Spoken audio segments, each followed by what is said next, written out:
Lalu kita pindah ke Makassar, Sulawesi Selatan, ada Winda Anggraini. Winda, tadi saya membacakan berita bahwa hari ini cukup ramai sebenarnya di Makassar. Ada warga yang bahkan berwisata ke Pantai Losari. Tapi saat ini, apakah memang suasananya sudah lebih lengang, Winda? Ya, Sofi dan juga saudara, dari pantauan kami saat ini di kawasan Pantai Losari, Makassar tidak seramai seperti pada sore hari tadi, di mana sejumlah warga memilih untuk berkumpul bersama keluarga mereka untuk melihat pemandangan ataupun juga bersantai sejenak di kawasan Pantai Losari. Memang Pantai Losari Makassar ini menjadi ikon wisata yang ada di kota Makassar dan sering dikunjungi oleh warga sebelum pandemi COVID-19.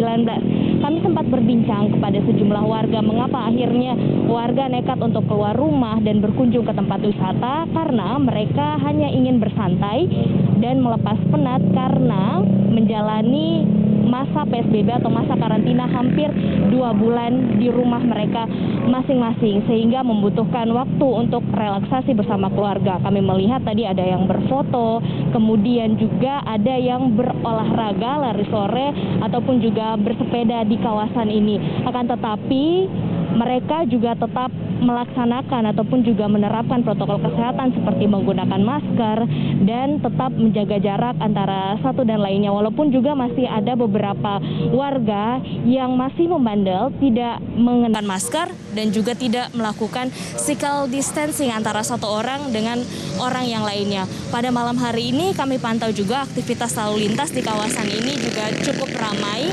Kondisinya tidak macet, akan tetapi masih cukup banyak kendaraan yang berlalu lalang di kawasan ini. Karena memang di daerah Metro Tanjung Bunga, di tempat kami melaporkan saat ini, terdapat 2 pusat perbelanjaan dan juga sudah ada mal yang diperbolehkan buka setelah masa PSBB berakhir pada Jumat lalu, sehingga warga juga sudah mulai berdatangan untuk mengunjungi pusat perbelanjaan bersama keluarga mereka di hari raya Lebaran Idul Fitri, walaupun sebenarnya warga tetap diimbau untuk di rumah saja dan jika harus bepergian keluar rumah harus tetap mematuhi dan menerapkan protokol kesehatan. Sofi.